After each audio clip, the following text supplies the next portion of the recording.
영상을 시청 및 청취해 주시는 모든 분들 안녕하십니까. 예, 제가 좀 오래간만에 영상을 올리게 되는 것 같습니다. 예, 최근 좀 개인적으로 여러 바쁜 일들이 있어서 예, 영상을 이렇게 좀 뜸하게 제작을 하다가 이제서야 제작을 해서 올립니다. 아무튼 그렇습니다. 예, 일단 계속 그 성경과 현실 속의 인간 군상, 예, 그죠? 현실 속의 인간 군상이라는 주제로 계속 이야기를 하고 있죠. 예, 일단 오늘의 구절은요.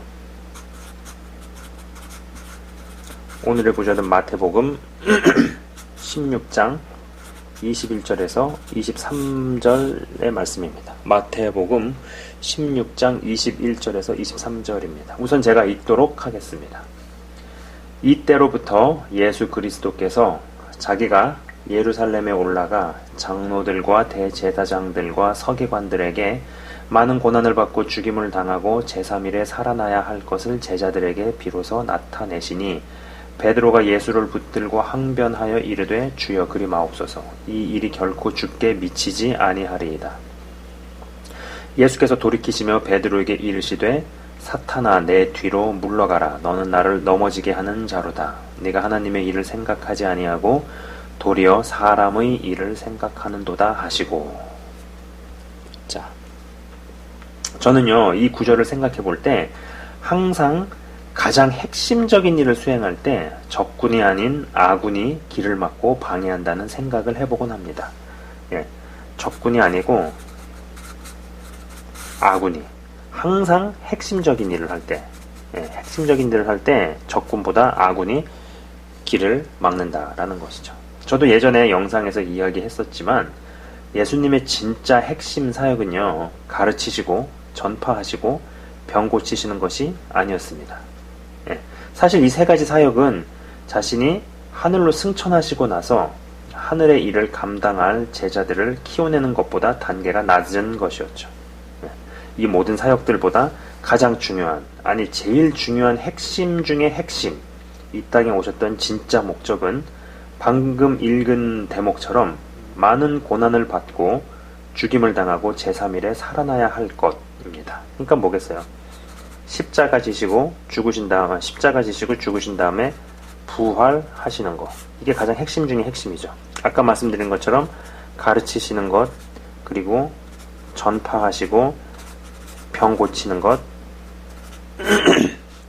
이 세 가지를 보통 예수님의 3대 사역이라고 이야기를 합니다. 가르치시고 전파하시고 병 고치시고. 그러나 이거보다 더 높은 어떤 더 귀한 사역이라는 것은 제자들을 키우시는 거였고, 그리고 예수님 자신에게 있어서 가장 중요한 목적은 십자가를 지시고 죽으신 다음에 부활하시는 거였다라는 겁니다. 이게 최고로 중요한 사역이었습니다. 즉 이 말은 아무리 가르치시고 전파하시고 병 고치시고 제자들을 키워내셨다 하더라도 이 사역을 실패했다면 예수님조차도 실패자가 되었을 수 있었다는 것입니다. 그리고 정말 재미있는 것은 가장 핵심적인 일을, 그죠? 가장 핵심적인 일을 적군도 아닌 아군이, 그것도 핵심으로 분류되는 사람, 가장 측근으로 분류되는 사람이 언제나 막아선다는 것입니다. 아예 믿음도 없고 지식도 없는 사람은 가장 중요한 일에 있어서 큰 도움을 못 줄지언정 그렇다고 큰 방해, 큰 회방도 못하는 법입니다. 원래 항시 가장 무서운 적이 언제나 내부에 있고 가장 가깝다는 사람들 중에서 치명적인 배신자가 나오죠. 자, 예수님께서 사탄을 향해 내 뒤로 물러가라. 너는 나를 넘어지게 하는 자 라고 선언하십니다. 그래서 그런지 저는 사탄은 항시 비겁하고 교묘하게 이 뒤를 노린다. 비겁하고 교묘하게 이 뒤를 노린다는 생각을 해보곤 합니다. 여러분, 사람 뒤로 물러난 사탄이 사람을 넘어뜨릴 때 이게 앞으로 꼬꾸라지게 할까요? 아니면 뒤로 자빠지게 할까요? 등 뒤에 서 있다면 뒤로 자빠뜨리게 하는 것이 더 쉬울 것입니다. 정리해보자면요, 진짜 중요한 주의 일이 되고자 할 때 사탄은 상당히 믿음이 있다는 그러나 본인이 사탄의 도구로 사용되는지조차 잘 모르는 아군으로 분류되는 사람을 쓴다는 것이고, 앞으로 넘어지게 하는 것이 아닌 뒤로 자빠지게 한다라는 것이죠. 자, 다시 한번 말씀을 한번 드리겠습니다. 진짜 중요한 일, 십자가에서 죽으시고 부활하는 거, 예수님의 핵심 중에 핵심 사역이었습니다. 그죠? 그리고 이 일을 회방을 할 때, 이 일을 막아설 때 사탄이 불신자를 쓴 게 아니고 신자, 믿음이 있는, 그것도 가장 최측근으로 분류가 되는 베드로를 썼다라는 것이죠. 그죠? 그리고 사탄의 도구로 사용되는지조차 잘 몰랐다라는 것입니다. 성경을 자세히 읽어보면요, 진짜 하나님의 사람들이 하나님을 대면하는 장면들을 볼 수 있습니다. 진짜 하나님의 사람들이 하나님을 대면하는 장면들을 볼 수 있는데요. 그런데 흥미로운 것은 그들이 전부 하나같이 앞으로 엎어졌다라는 겁니다. 앞으로 배를 깔고 고개를 숙이고 엎드렸다라는 것이죠. 제가 이제 몇 부분을 이제 한번 언급을 하도록 하겠습니다. 일단 1번입니다. 민수기 16장 19절에서 21절은요. 제가 읽도록 하겠습니다. 고라가 온 회중을 회막문에 모아놓고 그 두 사람을 대적하려 하매 여호와의 영광이 온 회중에게 나타나시니라. 여호와께서 모세와 아론에게 말씀하여 이르시되 너희는 이 회중에게서 떠나라. 내가 순식간에 그들을 멸하려 하노라. 그 두 사람이 엎드려 이르되 라고 나옵니다. 이 대목은 하나님의 영광이 고라 자손을 심판하기 바로 전에 나타나신 대목입니다. 그죠? 자, 모세와 아론이 하나님의 임재, 하나님의 어떤 영광을 바로 알아보고 앞으로 엎드리죠. 그죠? 자, 두 번째는요. 두 번째는 에스겔서 1장. 에스겔서 1장은 선지자 에스겔이 하나님의 영광을 보는 장면의 기록입니다. 사실 여러 차례에 걸쳐 읽어도 야, 그런가 보다 라고 생각만 되지 이게 무슨 소리인가 싶은 대목이죠. 그런데 중요한 것은 여기에서도 에스겔은 하나님의 영광과 임재 앞에 엎드렸다는 것입니다. 특히 1장 28절은요. 다음과 같이 나옵니다. 그 사방 광채의 모양은 비 오는 날 구름에 있는 무지개 같으니 이는 여호와의 영광의 형상의 모양이라. 내가 보고 엎드려 말씀하시는 이의 음성을 들으니라고 기록되어 있습니다. 에스겔 또한 뒤로 자빠진 것이 아니고 뒤로 넘어진 것이 아니고 앞으로 배를 깔고 엎드렸다라는 것이죠. 자, 세 번째는요, 여호수아서입니다. 여호수아서에서도 또한 엎드리는 장면이 나옵니다. 이번의 경우는 하나님의 임재와 영광이라고 이야기하기는 어렵지만 중요한 것은 하나님께서 보내신 여호와의 군대 대장을 만났다는 것이죠. 그 앞에서 여호수아가 엎드렸다는 것입니다. 여호수아 5장 14절. 여호수아 5장 14절은 그가 이르되 아니라 나는 여호와의 군대 대장으로 지금 왔느니라 하는지라. 여호수아가 얼굴을 땅에 대고 엎드려 절하고 그에게 이르되 내 주여 종에게 무슨 말씀을 하려 하시나이까 라고 기록되어 있습니다. 이것을 보면 진짜 하나님의 영광과 임재 그리고 하나님으로부터 보내진 천사 등 진짜 그분으로부터 비롯된 순전히 그 근원이 그분으로부터 비롯된 현상과 어떤 희한한 능과 체험은 사람으로 하여금 앞으로 엎드리게 만든다고 생각해 볼 수 있습니다.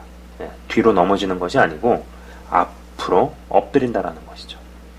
앞으로 엎어지고 엎드러진 것이 과연 그럼 구약에서만 그럴까요? 자, 뒤로 넘어지지 않고 앞으로 엎드리는 것, 앞으로 엎어지고 엎드러진 것이 구약에서만 그렇게 나와 있느냐? 아니라는 겁니다. 자, 4번은 사도행전이요. 사도행전 9장 3절에서 4절은 이렇게 기록이 되어 있습니다. 사울이 길을 가다가 다메섹이 가까이 이르더니 호련히 하늘로부터 빛이 그를 둘러 비추는지라. 땅에 엎드러져 들음에 소리가 있어 이르시되 사울아 사울아 네가 어찌하여 나를 박해하느냐 하시거늘 이라 기록되어 있죠. 여기서도 진짜 제대로 된 경험을 하니 앞으로 엎어집니다. 앞으로 엎드리죠. 뒤로 넘어지지 않고 뒤로 넘어가는 것이 아니라 앞으로 엎드립니다. 자, 또 볼 수 있는 게 사도행전 똑같습니다. 이번에는 5장 5절입니다. 사도행전 5장 5절은 아나니아가 이 말을 듣고 엎드러져 혼이 떠나니 라고 나오는데, 전 이 구절을 읽을 때마다 드는 생각은, 내가 지금껏 진짜 성령 충만한 사역자를 만났다면, 혹은 진짜 성령에 완전히 사로잡힌 어떤 하나님의 사람, 그게 사역자가 됐든 평신도가 됐든 뭐 그런 거에 구별 없이요, 그런 사람을 만났다면 채널 시작하기도 전에 죽었겠구나라는 것입니다. 그리고 내가 지금보다 더 성령 충만하고 거룩해지면 누군가를 죽음으로 몰고 갈 수도 있겠구나라는 생각 또한 해보았다라는 것이죠. 하나님의 영광이 임했을 때 다 같이 엎드렸지만 이 케이스는요, 사람이 엎드림과 동시에 심판이 같이 온 케이스입니다. 이 외에도요, 여러 하나님의 사람들이 그분의 임재와 영광과 그 외에 진짜 그분으로부터 나오는 어떠한 것들에 엎드린 대목들은 많습니다. 지금 제 영상을 찍고 있는 이 시점에서도 지금 이 5개의 예를 들었지만은요, 계시록에도 이런 장면이 나오죠. 계시록 초반부에도 이 장면이, 이런 대목이 있습니다. 지금 생각이 났어요. 그리고 사람이 엎드리는 행위에 대해 생각해 본다는 것이죠. 아주 오래전에 제작한 영상에서 한번 언급한 적이 있었는데, 어떤 영화에서 노예들을 데리고 공사하는 현장에 왕이 행차를 하니까 그 현장 책임자 한 명만 허락을 받아 일어나서 왕에게 브리핑을 하고 그 현장의 모든 사람들이 배를 깔고 엎드리고 있는 장면입니다. 시야에서 왕이 사라질 때까지 배를 깔고 엎드려 있다가 이제 완전히 시야에서 사라지고 나서 다시 공사를 재개하는 것을 보면서 확실히 이 고대 시대의 어떤 이 신관 있잖아요. 신적 존재를 바라보는 어떤 시각이나 그런 어떤 기준, 뭐 이런 것들, 신관은 분명 현 시대를 사는 우리보다 앞서 있었음이 분명하다는 생각을 했었습니다. 배를 깔고 엎드린다는 것은요, 분명한 어떤 주종 관계를 나타낸다. 주종 관계를 나타내는, 몸으로 나타내는 선언이라고 생각해 볼 수 있습니다. 나의 왕이신 주님께, 주인이신 주님께 순종하겠다는 것을 나타내는 것이죠. 그리고 신구약을 통틀어 진짜 하나님의 사람들은 하나님을 직접 경험하고 그분의 영광 앞에 실제로 몸으로도 엎드렸다는 것입니다. 제가 이 이야기를 이제 지금껏 길게 말씀을 드린 이유는요, 대한민국의 어떤 대한민국 교계에 이제 90년대 초에 많은 사역자분들이나 목회자분들이 외국의 어떤 교회를 유행처럼 견학을 다녀오는 일들이 있었습니다. 그러고 나서 사람들에게 머리에 안수해주면 그들이 이제 뒤로 넘어가면서 뭐 여러 신비한 현상들이 나타나거나 이상한 체험들을 하곤 하는 일들이 많았습니다. 때로는 절제가 안 되는 웃음이 터지거나 어떤 눈물이 나타나거나 뭐 그 외에도 여러 가지 희한한 신비한 어떤 현상들, 체험들, 그런 등등의 일들 말이죠. 이러한 식의 집회들, 어떤 사람들을 집단으로 줄 세워놓고 안수를 해가지고 집단적으로 다 뒤로 넘어지게 하는, 그리고 뭐 그에 따른 온갖 각종 현상들이나 체험들, 헌데 저는 생각을 해봅니다. 과연 그러한 집회와 모임에서 하나님을 정말 경외하고 진짜 그분으로부터 오는 현상을 얼마나 경험했을까 하는 의구심 말이죠.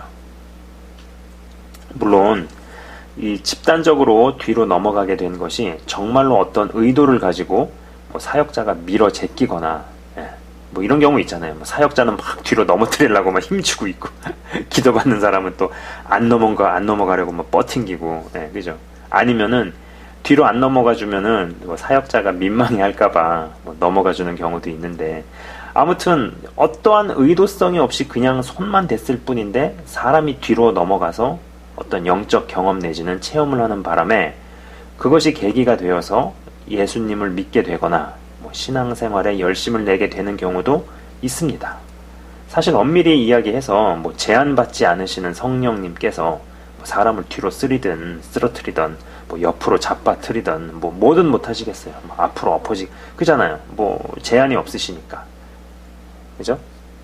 일반적인 예는 아니고 결코 정석이라고 말할 수는 없지만 신천지 집회에서 병이 낫는 바람에 혹은 이단 집회에서 경험한 어떤 것 때문에 불신자에서 신자로 바뀐 경우는 실제로 있습니다.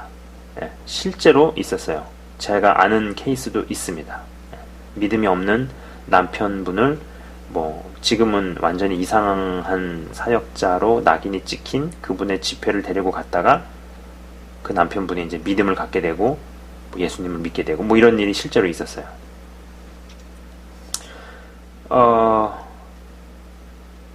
저는 이러한 것이 어떤 면에서 하나님께서 어둠의 영도 갖다 쓰신 케이스는 아닌가 싶은 거죠. 뒤로 넘어뜨리는 집회에서 어떤 은혜를 체험하거나 무언가를 경험해서 그것이 계기가 되어 주님께 더 나아가게 된 경우 또한 있겠지만 한 가지 분명해 보이는 것은 뒤로 넘어뜨리는 사역자들 중 몇몇은 저로 하여금 저건 아닌데 싶은 생각을 하게 한다는 것이고 성령의 임재와 역사 그리고 체험이 어떤 오락이나 엔터테인먼트 같이 변질돼 가는 건가 싶은 인상을 받는다는 것입니다. 이런 분위기 속에서 그분이 내 인생의 어떤 이 주인, 그분이 내 인생의 주인 되시고 어떤 왕 되심, 주인 되시고 왕 되심, 어떤 주종 관계의 개념이 과연 정립이 되겠는가 싶은 것이죠.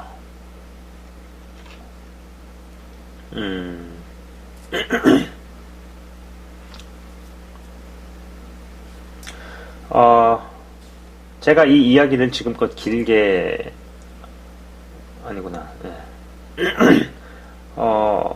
그렇습니다. 한 번은요, 저는 대단히 싫어하는 유명 외국 사역자가 손을 한번 확 휘두르니까 정말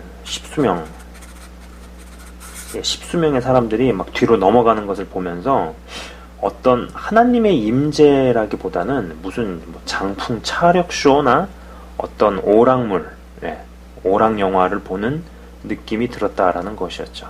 90년대에 수입된 이러한 형태의 집회나 모임이 십수년간 지속이 되었을 것으로 알고 있습니다. 지금도 이러한 형태의 집회나 어떤 영적인 영향력이 남아있지 않겠나 싶은데 중요한 것은 이것이 정말 장기간의 시간을 쭉 놓고 보았을 때 성령의 역사였다고 결론적으로 말할 수 있겠는가 싶은 것이죠. 그죠? 어떤 면에서는 교묘하게 사람들을 속여왔다라는 생각도 해보곤 합니다. 영상 초기의 대목에서도 말씀드렸지만 이 진짜 어떤 이 핵심으로 이르는 길은 불신자가 막고 방해하지 않습니다. 예수님의 진짜 사역을 하려는 것을 베드로가 막았듯이 말이죠. 다시 말해 베드로가 사탄의 도구가 되어 예수님을 뒤로 넘어지게 하려 했듯이 사탄이 사역자들을 역으로 써서 많은 이들을 뒤로 넘어지게 한 것이 아닌가라는 생각을 해본다는 것입니다. 진짜 하나님의 임재와 영광 아니면 무엇이 되었던 하나님으로부터 나오는 것을 겪고 경험하셔서 온 우주 만물의 만왕의 왕 앞에 엎드러지는 경험을 하실 수 있기를 축원드립니다. 물론 아나니아와 삽비라처럼 엎드러진 것은 좋은데 심판이 동시에 임하는 경험이면 곤란하겠죠. 그죠? 등 뒤에서 뒤로 넘어뜨리려 하는 사탄의 간교함을 분별해서 그 분의 임재와 영광 앞에 배를 깔고 엎드릴 수 있는, 그래서 그분의 왕되심과 주인 되심이 삶 가운데 더욱 분명해지시는 한 분 한 분 다 되시길 주의 이름으로 축원을 드립니다. 네. 아까도 말씀을 드렸지만 성령님께서는 제한받지 않으시죠. 그죠? 뭐 성령님께서 역사를 하실 때 사람을 옆으로도 쓰러뜨리거나 뒤로도 넘어뜨릴 수도 있고 앞으로 엎어질 수도 있고 하여간 그거는 제한이 없다고 봅니다. 그러나 어찌됐든지 간에 분명한 것은 90년대에 그런 어떤 유행 같은 물결이 한국 교육에 도입이 됐었고, 그리고 많은 사람들을 뭐 뒤로 넘어뜨리면서 하는 그런 집회, 물론 거기서도 은혜를 받은 사람들도 있을 수 있어요. 그러나 장기적인 시각을 가지고 볼 때 이런 것이 무언가 성령의 임재를 느끼게 한다라기보다도 뭔가 진지한, 하나님이 나의 주인 되시는 거, 하나님이 나의 왕 되시는 거, 그리고 정말로 그분을 나의 주인으로 모셔드리면서 배를 깔고 엎드리는 이런 마음의 자세로 가게 했다라기보다는 무언가 쇼 같은 개념으로 전락을 해버렸다는 겁니다. 그리고 실제로 그러한 유유의 집회를 인도하시는 사역자들 중에 몇 분은 돌아올 수 없는 강을 건넌 것이 아닌가라는 생각을 하게끔 하는 사람도 있다라는 것이죠. 네. 자, 오늘의 이야기는 여기까지 하고 제가 잠깐 이제 기도하고 마치도록 하겠습니다. 하나님 아버지 감사합니다. 정말 주의 핵심의 사역, 주님께서 이 땅에 초림하셨을 때 가장 중요한 임무는 십자가에서 죽으시고 부활하시는 것이었습니다. 가르치시기도 하시고 전파하시기도 하시고 또 병도 고치셨고 또 그리고 본인이 예수님께서 승천하시고 나서 그 일을 계속적으로 하게 만들 제자들을 양성하시는 것도 귀한 사역이었고, 우리가 그러한 일들을 계속 해야 하지만은 하나님 아버지 중요한 것은, 정말 중요한 사역은 예수님께 있어서 십자가에서 죽으시고 부활하시는 것이었고, 그리고 이 일을 주님 적군이 막은 것도 아니고 불신자가 막은 것도 아니고 믿음이 상당히 있다는 그것도 측근 중에 측근 베드로가 막아섰다라는 것입니다. 가장 치명적인 배신자가 가장 가까운 아군에서 나옵니다. 아무것도 모르는 사람은 내게 큰 도움도 되지 않지만 큰 회방도 되지 않습니다. 이러한 비슷한 일들이 계속적으로 일어나는 것을 우리는 봅니다. 그리고 사역을 하는 사람들 입장에서 그 옛날에 들어온 어떤 그런 흐름들, 사람을 집단적으로 뒤로 넘어뜨리면서 은혜를 끼치는 어떤 그런 집회들, 그러나 십수년이 지난 시간에 있어서 그것의 열매를 우리가 봅니다. 때로는 어떤 분들은 너무 도를 지나치게 건널 수 없는 강을 건넌 것은 아닌가라는 생각 또한 해보게 만드는 그런 경우도 있습니다. 주님, 이런 것들을 다 우리가 감안을 했을 때 우리가 성경에 읽었던 그런 내용들처럼 하나님의 진짜 임재와 진짜 영광과 그것이 무엇이 되었든지 간에 하나님으로부터 나오는 것을 겪거나 보거나 경험하게 될 때 앞으로 배를 깔고 엎드려 만왕의 왕이신 하나님을, 주인 되신 예수님을 온전한 주인으로 모시고 주종관계가 확실히 서고, 그리고 내 인생의 왕 되시고 주인 되심을 인정해드리고, 주님 그래서 그 영광 앞에 무릎을 꿇고 배를 깔고 엎드릴 수 있는 하나님 아버지 한 사람 한 사람 다 되게 하시옵소서. 역사하여 주시기를 원합니다. 더 이상 어떤 성령의 역사가 어떤 오락같이, SF 영화같이, 엔터테인먼트같이 생각되지 않을 수 있게 하시고, 하나님 아버지 우리가 진지함 가운데서 내 인생의 주인으로 주님을 바라보고, 그리고 그 영광과 임재 앞에 엎드려 영광 돌릴 수 있는, 경배할 수 있는 한 사람 한 사람 다 되도록 하나님 아버지 역사하여 주시옵소서. 혼란함 가운데서 더욱더 잘 서 있게 하시고 바른 분별을 가지고 끝까지 주님 바라보며 나갈 수 있는 한 사람 한 사람 다 되도록 역사하여 주시옵소서. 주님 감사합니다. 예수 그리스도 이름으로 감사드리며 기도드리옵나이다. 아멘. 예, 지금까지 시청 및 청취해 주셔서 대단히 감사합니다.